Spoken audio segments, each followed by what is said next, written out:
A infância é provavelmente um dos períodos mais voláteis das nossas vidas. Um dia pode ser recheado de descobertas, planos e conquistas, ou pode ser uma tenebrosa jornada pelas emoções mais difíceis. O constante ajuste às novas dificuldades que todos os dias se apresentam faz parte da essência da vida e é o que faz com que todos nós sejamos diferentes. A sensação de se viver algo pela primeira vez é insubstituível. Já os antigos dizem que não há amor como o primeiro. E não há um período mais recheado de primeiras vezes do que a infância, que apesar de muita coisa se perder na memória inconsciente, molda-nos eternamente e define a nossa identidade para o resto da vida. Visto isto, só é natural que haja uma preocupação acrescida quando se fala na vida das nossas crianças. Uns porque querem que os filhos tenham experiências como os pais tiveram, outros pelo completo oposto, e querem que os filhos não passem pelos problemas que eles tiveram de passar. Mas todos partilhamos a ideia que as crianças são o nosso futuro, e o futuro quer-se próspero, brilhante e cheio de esperança. É na infância que tudo acontece num estado de ignorância irrepetível, e eu considero que é isso que nos inspira como seres humanos, a pureza de não ter nada. Nada a perder, nada pelo qual estamos responsáveis, nada dentro de nós que nos possa influenciar a fazer algo que não nos é agradável. Apesar de ser um ciclo, a teoria dos 5 movimentos da medicina tradicional chinesa começa pelo elemento madeira, que está associado à capacidade que uma semente tem de brotar ou que uma ideia tem para se manifestar. E no meu ponto de vista, é um dos elementos mais presentes na infância. É a energia de começar coisas novas, de inventar novas formas de ver ou de fazer, novas maneiras de brincar com conceitos que para nós já não são tão interessantes. E este elemento é diretamente ligado à estação da primavera, estação na qual um novo ciclo começa cheio de explosividade e com uma energia crua e sem filtros, tal e qual como uma criança. E também como uma criança, se uma semente acabada de brotar for colocada numa caixa sem espaço algum, privada da luz do sol ou da imensidão do mundo que a rodeia, ela vai ter muitas dificuldades em crescer, tanto nas folhas como na própria raiz. Hoje partilho convosco uma conversa com 2 colegas geniais que tiveram mão no futuro de umas quantas crianças, ensinando-as a olhar para dentro e a verem o mundo e elas próprias de uma forma um pouco mais espontânea. Mas antes de começarmos, queria tirar um momento para agradecer todo o apoio e feedback que tenho recebido estas recentes semanas. Para que o podcast não ficasse demasiado longo, houve pedaços da conversa que foram retirados.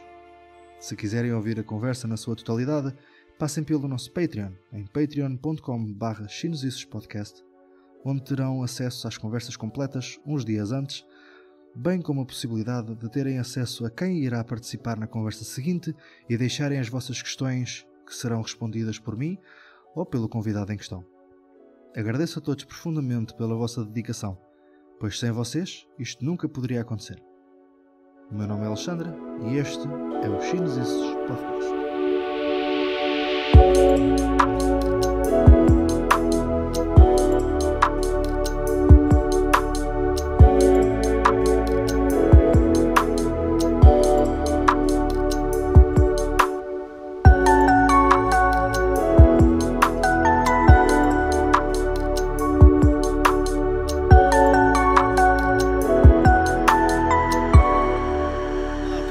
Sejam bem-vindos a este que é o segundo episódio do Chinosices Podcast. E hoje temos connosco 2 alunas com uma média de 23 para cima, em dias maus, em exames em que elas não estão preparadas. Uma delas vem da área da farmácia e a outra vem diretamente do mar. Temos connosco Mara Silva e Leonora Paixão. Olá, minhas queridas. Olá, olá! Como estão? Já há tanto tempo não os vejo, há tanto tempo não falo convosco. Eu disse ao Pedro da última conversa que os convidados do podcast eram convidados e portanto são vocês também convidadas. Obrigada, Alexandre. Sim.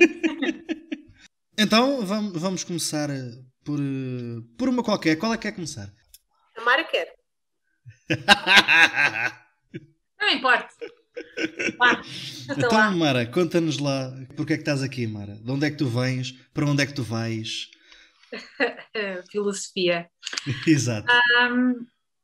Bem, eu acho que desde de miúda que sabia que a minha vida ia passar por alguma coisa de saúde.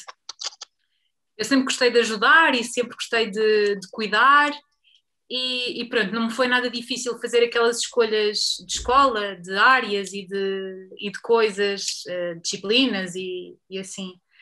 E fui-me direcionando para a saúde.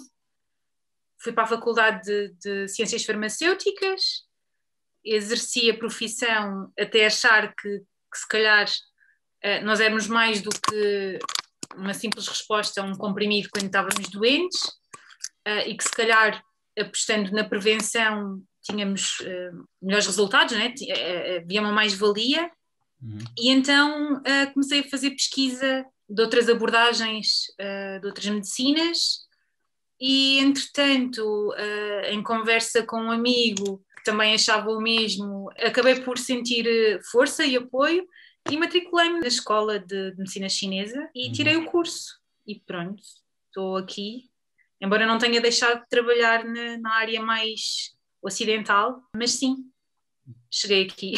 Sim, mas como é que te sentias só com farmácia? Eu acho que é muito pouco, eu acho que esperar que haja manifestação de um problema, de um desequilíbrio, nessa altura já pode ser tarde, não é? Esse desequilíbrio pode manifestar-se por uma dor de cabeça, pode manifestar-se por um mal-estar digestivo, mas também pode ser outra coisa mais grave, sei lá. E acho que é insuficiente esperarmos por essas manifestações. Acho que temos de cuidar muito antes de termos essas manifestações. E depois acho que não há respeito pelo próprio indivíduo, ou seja, acho que nós temos muito mais potencial, não é? O nosso corpo é muito mais inteligente do que uma resposta a um medicamento, sei lá. Para mim não faz sentido a toma de um medicamento sistematicamente. Há pessoas que têm dores menstruais todos os meses e para elas é normal ser assim. Não é, quer dizer. Pois estão a vida toda a compensar-se, não é? Exato, sim.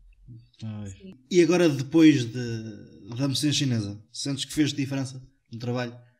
Não, totalmente. Primeiro é uma filosofia, não é? E eu gosto de estudar e eu gosto de conhecer. Mas sim, acho que faz toda a diferença e fez todo o sentido este passo e este investimento, mesmo que seja para autoaplicação e para autoconhecimento. Só por aí vale tudo. Sim. Então achas que deve-se apostar na prevenção e no conhecimento do corpo, não é? Totalmente, sim. É uma coisa que faz-se pouco agora, não é? Sim, as pessoas passam a vida em piloto automático e não podem perder tempo consigo próprias, não é? Tempo é dinheiro, não é? É o que se ouve. Porquê que será? Porquê que achas que é assim? Porque a sociedade impõe, tem que se ter um trabalho, tem que se trabalhar para ter dinheiro, tem que se ter dinheiro para comprar, para consumir. É difícil fugir a esse ciclo, eu acho. Acho que é muito difícil. O que é que tu achas, Leonor? Eu concordo com a Mara, eu acho que é tipo bola de neve, basicamente. As gerações vão passando e infelizmente nós temos sempre que nos adaptar a regras que existem na nossa sociedade e elas implicam ganhar dinheiro para conseguirmos sobreviver e pagar as nossas contas. E esperar pela reforma para usufruirmos do nosso tempo e depois aí muitas vezes já não há saúde, enfim, muitas vezes já não há reforma porque as pessoas acabam por se consumir e por partirem mais cedo, sei lá. Pois só temos tempo para dedicar à saúde quando a saúde já não há. Exato. É isso. Daí é muito importante a prevenção. Lá está. Fazer o caminho com felicidade. Realmente a malta parece que já não tem tempo para o próprio. Não... E quando se tem tempo para o próprio é egoísta, não é? Sim. Quando temos um bocadinho de tempo para a gente ou quando dedicamos aquele dia para nós, somos egoístas, não queremos trabalhar, calão. Mas se calhar é pela falta de tempo. Imagina, eu acredito que as pessoas que passam 7 dias ou 6 dias a trabalhar ou 5 dias da semana a trabalhar querem ter um momento de ok, agora este momento é meu, é só meu e eu quero não fazer nada ou eu quero fazer nada. Pois, mas às vezes esses momentos de não fazer nada são também recheados de maus vícios, não é? Exatamente. Preciso que se tenha essa noção também, né? Quando se tem um bocadinho, ou se vai sair com os amigos, ou se vai beber uns copos, ou se vai comer coisas cheias de gordura porque eu mereço, porque eu trabalhei uma semana inteira e eu Fica-se em mereço. casa a ver séries o dia todo porque não se pode sair porque estamos em confinamento. Bem, mas isso agora estamos numa situação excepcional. Atípico. Mas, atípica, exatamente, gosto. Então e tu, Leonor? Conta-nos a tua história. Quem és tu, de onde vens e para onde vais? Para onde vou eu não sei, mas de onde eu vim. Então, eu quando cheguei ao 12º ano fiquei cada vez mais curiosa destas áreas da medicina alternativa ou oriental, como tu também já falaste, e comecei a pesquisar mais sobre isto tudo, porque para mim também achava que o convencional, o que nos era transmitido, não era suficiente, porque nós somos todos seres únicos e o que funciona para um nem sempre funcionava para o outro. Achava que no nosso sistema normal, que nos é implícito, que faltava ali uma empatia e sei lá, de sermos tratados como seres únicos que somos, que não é chapa 5 para todos.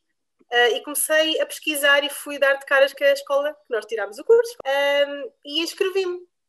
Só que depois vieram todas as minhas dúvidas existenciais e o curso não era reconhecido ainda, era uma coisa ainda muito pequenina em Portugal, ninguém falava de nada e resolvi para Biologia. Também era uma área que eu gostava, fui para Biologia Marinha. A meio do curso eu percebi-me que não era aquilo que eu queria fazer, faltava-me toda a parte empática, toda a parte humana, pessoas, tudo. Mas terminei o curso e, ao contrário da Mara, não cheguei a trabalhar na minha área, fui diretamente para a medicina chinesa, ou seja, voltei dos Açores, que eu tirei o curso lá, voltei para Lisboa, para a minha casa e inscrevi-me novamente em medicina chinesa e aí sim, fui ao primeiro dia, ao Open Day, onde conheci a ti, conheci a Mara, conheci o Pedro, conheci toda a gente e depois, pronto, 5 anos depois cá estamos. Espetáculo. Bem, então vamos passar àquele que é o tema principal e que eu gosto de acreditar que eventualmente no futuro alguém clicou no link para ouvir sobre este tema. Portanto, vocês fizeram, pelo que sei, vocês fizeram um estudo científico em relação a crianças, em relação ao estado de humor das crianças, em que interviram com técnicas de Qigong, com treino de Qigong. E portanto queria que vocês, à escolha, fala uma, fala outra, sobre como é que foi, como é que se lembraram disso, porque é que decidiram fazer assim, quais é que foram os resultados, como é que foi a experiência, etc, etc, etc. Bem, primeiro que tudo, nós não decidimos fazer assim. Nós decidimos fazer outra coisa. Mas só que essa outra coisa tornou-se impossível. Não tínhamos ferramentas para... Então o que é que queriam fazer? Nem sequer é para dar continuidade, é para iniciar, mas pronto. A nossa ideia original era estudar a concentração de crianças em resposta ao Qigong. Mas não conseguimos fazê-lo porque não havia ou nós não encontramos nenhuma ferramenta que permitisse avaliar o estado de concentração das crianças e que elas conseguissem responder, porque eram crianças de faixas etárias muito distintas. Iam desde os 3? 6 aos 10. Nós dávamos aulas à pré-escola também, mas para o nosso estudo foi dos 6 aos 10. Pronto, mas dávamos também ao pré-escolar, pronto, jardim infantil. Sim, exato. Pronto, basicamente englobámos a escola toda porque não fazia sentido estarmos a rejeitar uma parcela, não é? Então foi, e até foi muito giro, os miúdos mais pequeninos eram deliciosos, sim, era super engraçado trabalhar com eles. Muito mais simples, quer dizer, não deixou de ser desafiante, não é? Mas era mais simples do que com os miúdos maiores, eu pelo menos achei. Eu adorava mesmo. Sim. A Leonor tinha uma veia mais materna, um lado mais... Eu era criança como eles e fazia tudo com eles. Não era só. Pronto, pode ser por seres mais jovem, vá. Queres que eu diga? Pode ser mais jovem, mais pequenina. Nós temos tipo 3 anos de diferença, acho eu. Não conta. Bem por ser mais jovem, adoro. Não, mas é verdade. Mas pronto, a nossa ideia original era medir o estado de concentração das crianças, mas depois, por não encontrarmos nenhuma ferramenta adequada, então decidimos mudar o nosso estudo incidir sobre a tristeza e a alegria e o estado de tranquilidade, sim. E então, mas agora, pronto, quando se fala em Qigong, normalmente fala-se em prática, pronto, na prática energética, em interiorização, de manipulação do Qi, não é? Portanto, como é que vocês conseguem pôr miúdos nessa faixa etária minimamente concentrados ou minimamente a fazer o que é suposto fazer? Não é fácil. Acho que ainda não sei, depois deste tempo todo que conseguimos. Há uns que é mais fácil que outros. Tentámos abordar várias técnicas. Quer dizer, técnicas, nós não sabemos muitas técnicas, não é? Eu acho que no fundo era fazer a leitura do momento, não é? Exato. Era fazer a leitura do momento, é ver como é que eles estavam e mais ou menos adivinhar para que é que eles estavam dispostos. Pois, e depois cada turma em si também tem um tipo de energia, consoante a turma, consoante o grupo. E nós tentamos adaptar-nos à energia que eles estavam naquele dia e consoante o grupo também. Sim. Então quer dizer que iam atrás dessa energia ou contrariavam? Não podíamos ir contra essa energia. Ir contra essa energia é que não funciona. Não vale a pena. Não funciona. Podemos tentar redirecioná-la. Agora, ir contra é pôr um travão completo. Ok. Então quer dizer, se eles estiverem mais mexidos, têm que estar mais mexidos com eles? Temos que fazer exercícios mais dinâmicos, não é? Yeah. Mesmo para eles gastarem alguma energia que esteja ali. Nós notávamos também que a seguir ao intervalo, a turma que tínhamos a seguir ao intervalo vinha sempre muito mais em êxtase. Era muito mais complicado. Então, muitas vezes, trocávamos a aula. Em vez de começarmos com uma meditação, começávamos com exercício para eles gastarem tudo e depois íamos relaxando aos poucos. Tínhamos que adaptar assim, conforme o ambiente que estava. Começar a andar rápido, depois ir andando mais devagarinho, aquele exercício de sentir cada parte da passada e ir acalmando assim. Uma coisa que funciona muito bem, pelo menos eu e a Mara falámos várias vezes disso, era eles estarem atentos aos 5 sentidos para acalmarem. Usávamos muito o cheiro, o tato, como formas deles se concentrarem neles próprios. E isso acho que resultava bastante bem. Íamos para a rua quando era possível, fazer a aula na rua, porque eles têm espaço, não é? Fingir que éramos árvores e ganhar raízes. Sim. Não, foi giro. Giro, mas difícil. Isso não devido. Bastante exigente. Giro, mas difícil. Nós fomos a achar que íamos ter uma turma e de repente tínhamos 8 turmas para dar aulas. Tínhamos a escola, basicamente. Sim, não era nada fácil. Mas isso foi ótimo, quer dizer que o projeto foi bem aceito, a malta estava entusiasmada com isso. Sim, aquela escola tem uma visão bastante diferente do convencional e está bastante aberta ao Qigong, o que foi muito bom. Isso é muito fixe. Acham que eventualmente daqui por uma série de anos há pelo menos 2 ou 3 putos que vão falar uns com os outros: lembras-te daqueles exercícios que a gente fez, não sei o quê? Eu tenho a certeza que sim. Eu também. Sentem que realmente fizeram diferença, portanto que as crianças realmente sentiram a cena. Já me aconteceu cruzar com crianças com quem trabalhamos do Qigong, portanto elas lembram-se, já foi há 2 anos? Ok, 2 anos é pouco, mas eu acredito que seja uma experiência totalmente diferente daquilo que os futuros colegas tiveram na escola primária, não é? Quando nós chegávamos lá de manhã, nós dávamos 4 turmas numa sexta-feira e outras 4 noutra sexta-feira.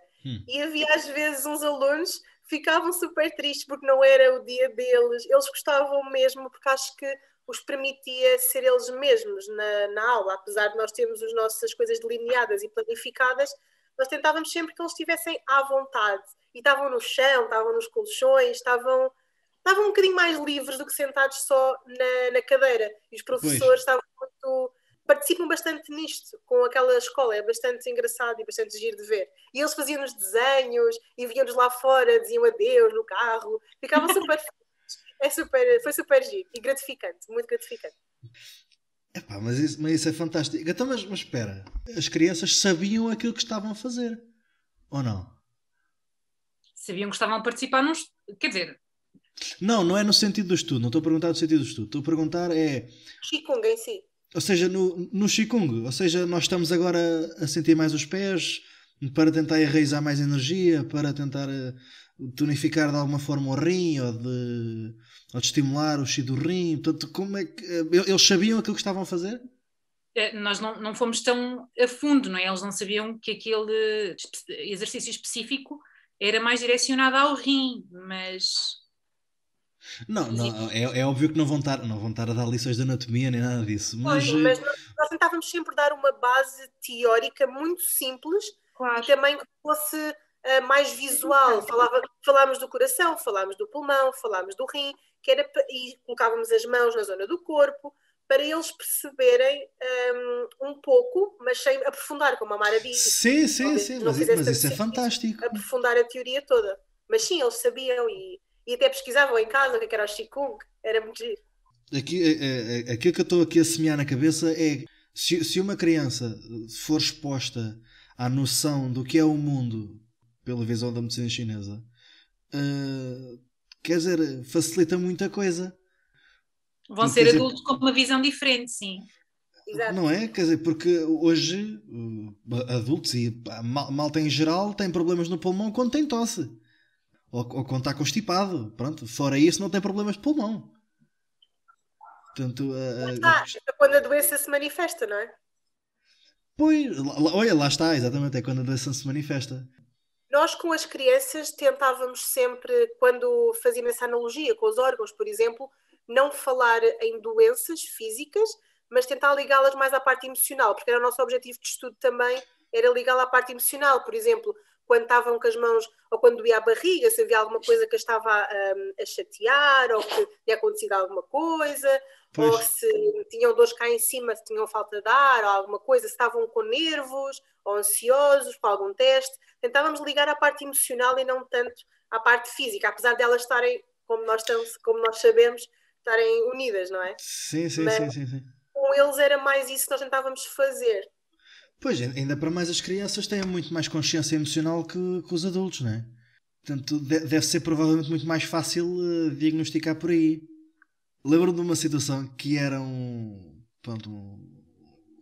senhor que já tratava... Não fazia medicina chinesa, fazia outro tipo de medicina, acho que fazia medicina japonesa, ou que era. Mas pronto, tinha umas outras técnicas. E que realmente tinha um menino que ia lá ter com ele, que chateava sempre a mãe... porque ele sentia que estava mal. Ou seja, não conseguia dizer à mãe o que é que se passava, mas ele sentia que estava mal e então dizia à mãe que era para ir àquele senhor. E ele depois lá fazia o diagnóstico dele e tudo mais e detectava que realmente havia coisas que estavam-se a passar. Lembro-me de uma vez que era uma otite, acho que ele estava a desenvolver uma otite, mas ainda não tinha sintomas. E o rapaz realmente disse à mãe: não, mãe, não estou bem, sinto-me mal, alguma coisa está mal. E ele próprio não conseguia explicar o que é que tinha, mas passava-se alguma coisa. Portanto, quer dizer, há uma flexibilidade maior se calhar nas crianças em relação a isso, não? Eu acho que elas podem dar sinais mais facilmente, mas os pais muitas vezes também não podem não perceber. Uhum. Mas eu acho que sim, acho que as crianças dão bastantes sinais que as coisas não estão bem mesmo pela atitude delas e pela forma. Pois, não sei se é tão consciente. Pois, também acho que não deve ser consciente. Pode ser consciente, mas não sei se é somente isso. Pois, também acho que não. Sim, mas quer dizer, aquela criança em específico que eu estava a falar também foi ensinada a fazer isso, não é? Portanto, ela já tinha ido antes àquele tal terapeuta e esse terapeuta disse-lhe que se acontecer qualquer coisa, se isto não estás bem, se isto que realmente, mesmo a nível emocional, não estás muito bem disposto, alguma coisa se passa, não tem justificação para isso, pode haver aí qualquer coisa, portanto vem aqui ter comigo. Portanto, ou seja, também foi ensinada a fazer isso. A questão que eu quero levantar é, e se fosse assim, não é? E se agora fosse implementado assim de um momento para o outro, tipo num mundo mágico, todas as crianças têm algum tipo de formação ou através do Qigong, ou então sem Qigong, mas pronto, mas a visão e a ideia oriental do mundo, digamos assim. Eu acho que isso ia mudar o mundo. Exato. Eu acho que ia mudar o mundo. O aumento da sensibilidade numa criança implica um aumento de sensibilidade no adulto, não é? Uhum. E pronto, acho que isso nos daria um mundo totalmente diferente. Não só a nível de saúde, né? Não, de sensibilidade a nível global, para com o outro, para com ele.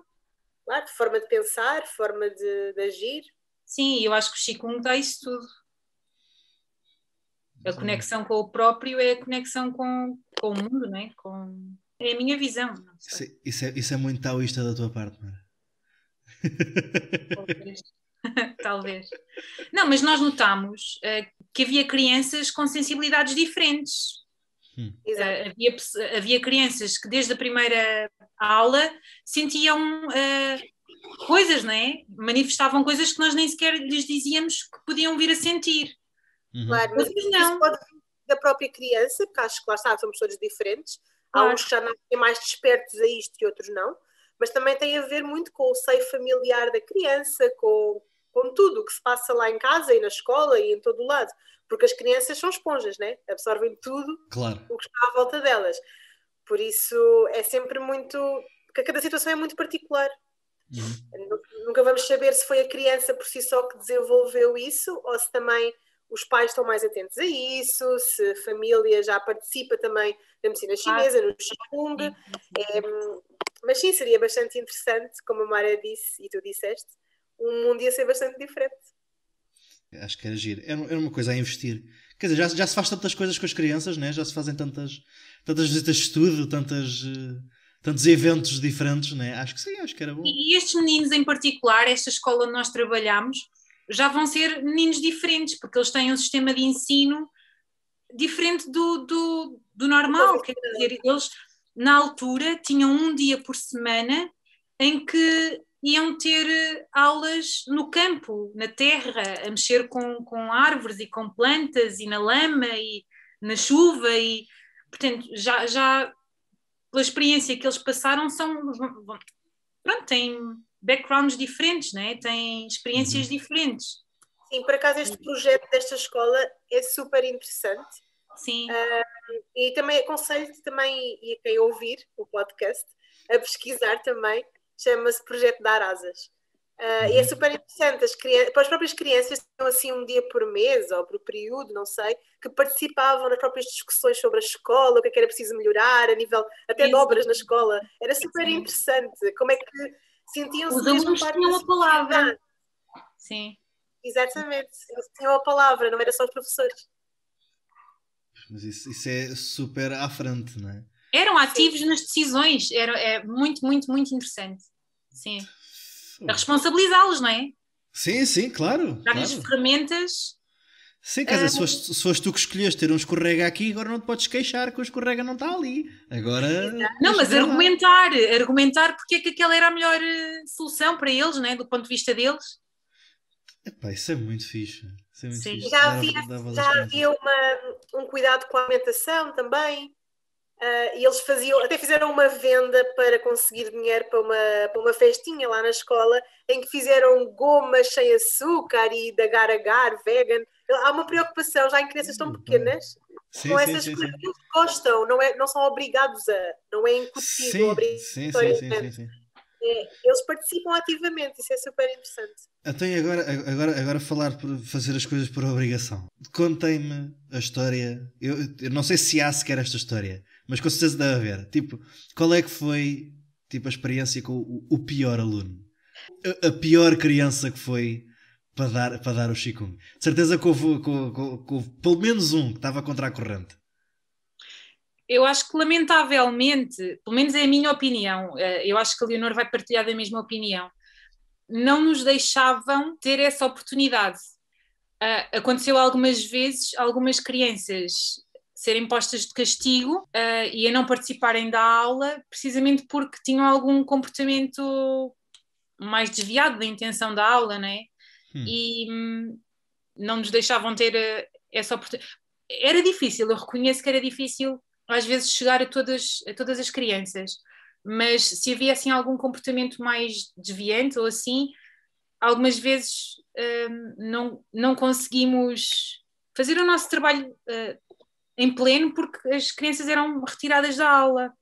Sim, como a Mara está a dizer, e eu concordo perfeitamente, nós, apesar de sermos as professoras de Qigong, o órgão máximo que existia naquela aula não éramos nós, eram as professoras dos alunos.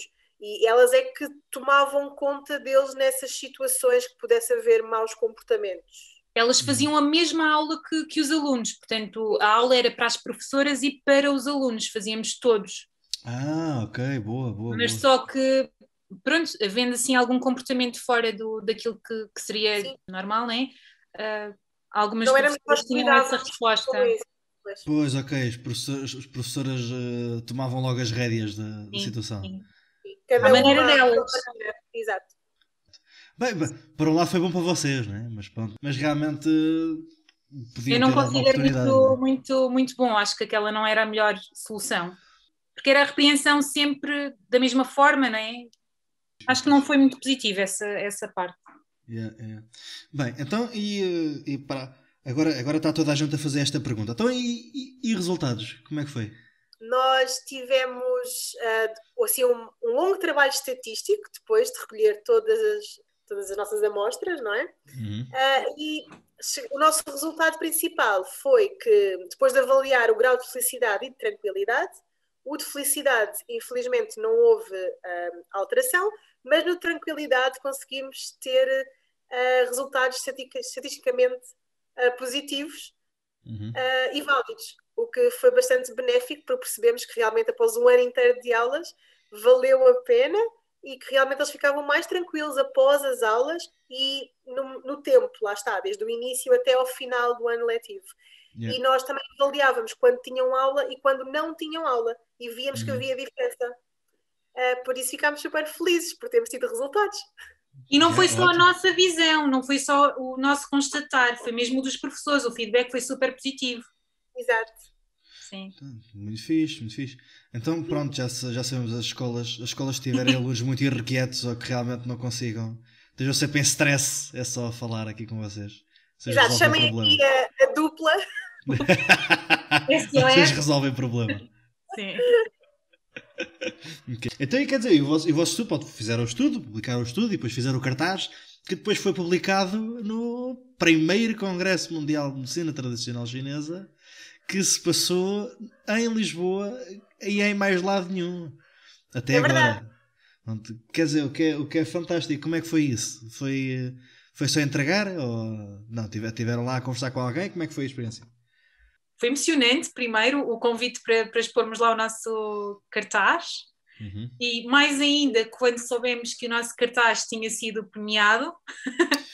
Eu não Pois é, exatamente. Ficaram em, desculpa, terceiro? Em terceiro lugar, exatamente, ficaram em terceiro lugar. E que facada, esqueci desse pormenor. Pois é. Mas voltando à pergunta. Como é que foi a experiência de terem aquilo lá exposto, sabendo que celebridades da medicina chinesa iam lá estar e estiveram lá todos? Portanto, não teve lá o Dan Bensky, por muita tristeza minha, mas teve lá o teve lá o Thomas Garran, teve lá o John McDonald, teve lá também, e agora não me lembro assim de mais nenhum, mas pronto, estava lá muita gente. Tiveram lá grandes nomes. Personalidades, sim, estavam lá grandes personalidades. E portanto tiveram exposição para esses colossos. Não é? Bem, nós não sabemos se eles leram ou não é? Mas a assumir que sim, é um grande orgulho. Eu acho que pelo menos foi uma oportunidade boa e calhou mesmo no timing da data que nós terminámos o projeto e fizemos o cartaz e fomos a tempo de ter a oportunidade de colocar o nosso cartaz no primeiro Congresso de Medicina Chinesa. Por isso calhou tudo certinho e sim, acho que foi uma grande oportunidade. Bonita. Sim. Quer dizer, nunca ninguém vos contactou por causa disso. Não. Lamentavelmente, não. Não, mas é agora. Agora vão entrar em contato com vocês. Ainda estão a tempo. Exato. É agora porque vocês vão ter uma exposição fantástica. Não se esqueçam do nosso estudo. Sim, exatamente. Por acaso, no dia, as pessoas que passavam e que liam e sabiam que depois tinha sido eu a fazer e a Mara, perguntavam algumas coisas, algumas curiosidades, como é que foi, como tu perguntaste, como é que foi com as crianças e isso. Mas sim, depois do próprio dia nunca mais houve nenhum contacto de ninguém. Agora com a exposição que o podcast vai ter, Sim. Vocês vão ter a agenda cheia só com escolas a querer que seja imposto o chikungunya na educação portuguesa. Queria agora pedir-vos, agora já estamos a entrar aqui na porção final da nossa conversa. Eu queria pedir uma de cada vez, um caso clínico ou uma situação clínica que realmente venha à vossa cabeça. Não preciso para nós muito técnicos, mas só a experiência de como é que foi o resultado e como é que... Aquelas histórias fantásticas que acho que todos nós temos pelo menos uma na cabeça. Que já vimos algum milagre acontecer ou vice-versa, ou que foi uma coisa que correu bastante mal, mas depois conseguiram resolver. Portanto, há sempre histórias desse género. Bem, eu considero todos os resultados positivos que fui vendo ao longo do tempo valiosos, não é? Claro.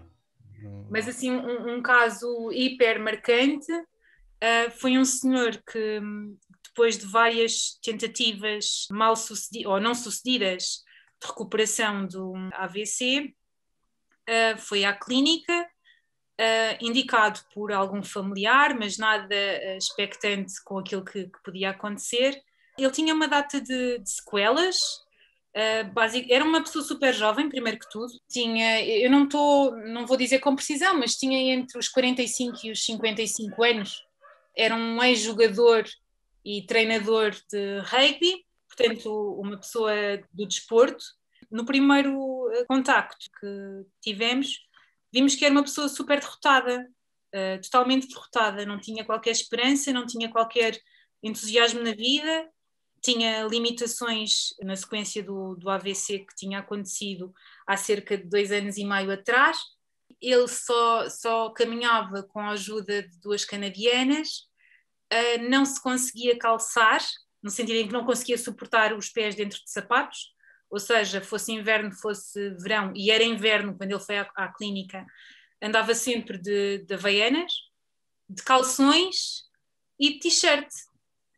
Ele não tinha sensibilidade à temperatura e isso até lhe tinha já trazido algumas questões, porque a mexer em água quente não sentia, então queimava-se e pronto. Entretanto, começámos a fazer... e a queixa dele, acabei por não dizer, era essa tal insensibilidade à temperatura e uma dormência persistente, portanto sentia a parte esquerda do corpo sempre constantemente dormente. E pronto, o tratamento resultava muito bem nele e desde da primeira consulta conseguimos diferenças, portanto foi mesmo impressionante. E o tratamento consistia apenas... não era apenas, mas era fundamentalmente na puntura do usuário GAG e com uma estimulação forte. Ele também era uma pessoa enorme, como podem calcular, e pronto, foi incrível realmente o resultado que se foi obtendo com o tempo. Sim, entretanto, ele depois já começava a sentir, foi muito, muito, muito engraçado. E acompanhaste esse senhor assim por quanto tempo, mais ou menos? Na realidade, ele depois deixou de ir às consultas. Ainda fiz algumas tentativas de contacto, pois. Mas na realidade eu não sei o que é que aconteceu. Portanto, é a parte menos feliz da história, não poder dizer que ele hoje já não sente essas dormências e já não precisa das canadianas. A verdade é que nas consultas em que o segui, que foram várias ainda, talvez, não sei, umas 15 consultas, talvez mais até. Sim, mas 15 consultas ainda é bastante, não é? Portanto, já consegues ver a evolução. Sim, consigo. Claro. E conseguimos. Era mesmo impressionante. O senhor todas as semanas ia à clínica e todas as semanas tinha alguma diferença para relatar. Sim, portanto, sim. Não sei, acho que... Óbvio que da última vez que nos cruzámos ele não estava a 100%, não estava, mas havia diferenças significativas na qualidade de vida e mesmo psicológicas, eu diria. Sim. Pois, e quer dizer, depois de tanto tempo, depois de recuperar de um AVC, quer dizer, é completamente normal que a pessoa vá abaixo, né? E se nós conseguimos pelo menos levantar a moral e realmente dar alguma qualidade de vida, eu acho que é uma história de sucesso. Fazíamos crânio, fazíamos muitas coisas, mas aquilo que realmente era o central do tratamento era um usuário com o objetivo de recuperar essa tal sensibilidade e as dormências, né, que eram desconfortável. Sim. Pronto. Portanto, é assim, eu acho que é um caso clínico fantástico, mano. Isso é, pelo menos já dá aqui o manifesto que realmente nós temos alguma coisa a dizer para a recuperação do AVC, neste caso. Portanto, acho que já é fantástico. Então, aí passamos agora para ti, Leonor. Diz-nos o caso clínico que tens para contar. Então, como a Mara disse, todos os casos clínicos são importantes. Se calhar o que eu vou contar agora não é aquele que já me emocionou mais ou que me emociona mais, mas é o que eu me estou a lembrar de momento, que realmente fez bastante diferença. Foi a primeira vez que eu entrei sozinha em contexto clínico. Entrei como responsável da consulta. E lembro-me que era uma criança, o paciente. Coisa que eu não tinha experiência nenhuma. É o destino. É o destino, Leonor. É o destino, é as crianças. O teu destino é as crianças, Leonor. Por acaso é uma área que eu tenho bastante interesse, se calhar é mesmo o destino. Mas realmente foi muito interessante a consulta porque a criança chegou lá com a mãe, não é? E toda a postura inicial foi um pouco de desconfiança, mesmo pela minha idade, com dúvidas na minha experiência, estavam à espera, se calhar, de uma pessoa com mais sabedoria, não sei. Sim, com 90 anos de experiência mínimo, sim.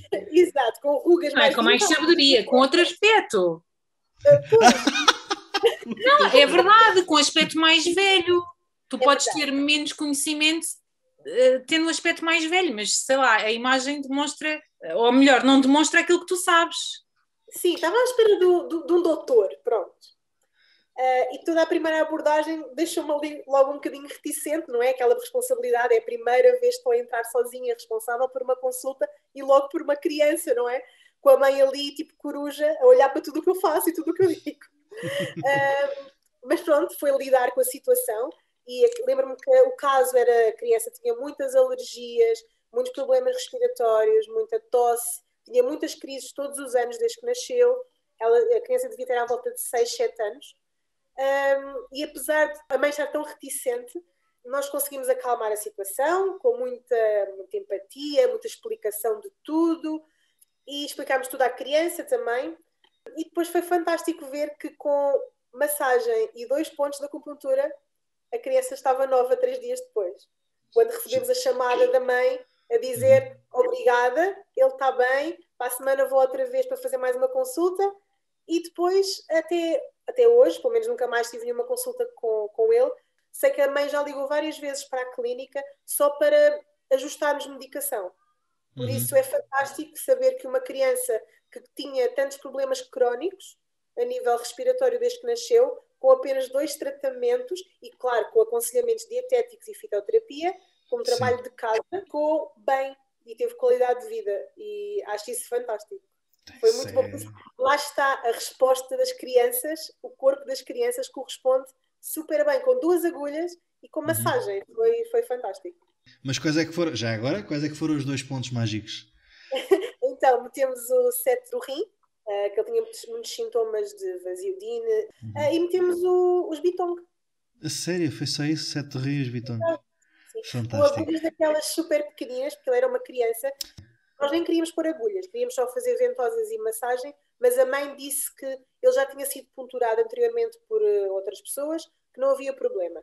Mas mesmo assim, nós metemos só 2 agulhas na primeira consulta. E bastou. Sei que na segunda consulta já metemos mais 3 ou 4 pontinhos. Acho que foi o Bintang também, metemos o 4 do intestino grosso também. Mas daquela consulta foi só esses 2 pontos e teve bastantes resultados. A resposta do corpo da criança foi super rápida. Sim. Isso é fantástico. E muitas massagens nas costelas e no 1 do pulmão, no 2 do pulmão. Isso é massagem, as crianças adoram. E depois o mais giro é ensinar os pais e fazer ali um trabalho de equipa maior ainda. Olha, a mãe agora à noite vai-te fazer massagem neste ponto e a criança depois à noite pergunta, mãe, falta a minha massagem antes de dormir. E cria-se ali uma rotina interessante. Isso é tão saudável. Sim, é super giro. Agora estou a imaginar o rapazito em vez de estar a pedir uma história para dormir é pé da massagem à mãe. Exato. Esperto, ai não. Até os adultos querem isso, quanto mais as crianças. Olhem, portanto, agradeço desde já terem partilhado os casos. Acho que são casos fantásticos. Pelo menos dá para perceber o potencial que a medicina tradicional chinesa tem. E, portanto, agora, para acabarmos aqui o nosso convívio, queria pedir-vos uma dica, umas palavrinhas para alguém que esteja a ouvir, que esteja minimamente interessado ou em enverdar neste ramo, ou que esteja a iniciar a prática, por exemplo, ou que esteja a pensar, não sei bem se isto é para mim, se não é, tenho medo de agulhas e tal. Portanto, o que é que há uma coisa a dizer, assim para afofar o produto final? Afofar. É uma palavra nova que eu aprendi que acho que é fantástica. Eu tenho a dizer que as agulhas também nunca foram as minhas melhores amigas e que, portanto, percebo perfeitamente se alguém estiver a ouvir e disser epá, não gosto de agulhas, muito menos delas dentro de mim. Deem o benefício da dúvida e investiguem. Acho que qualquer pessoa fica surpreendida. Uhum. Não só pela técnica, mas também com uma filosofia, né? Pela filosofia de como é que funciona. Sim. Muito bem. E Leonor, o que tens a dizer? Basicamente, ao contrário da Mara, eu não tinha medo nenhum de agulhas até entrar para o curso.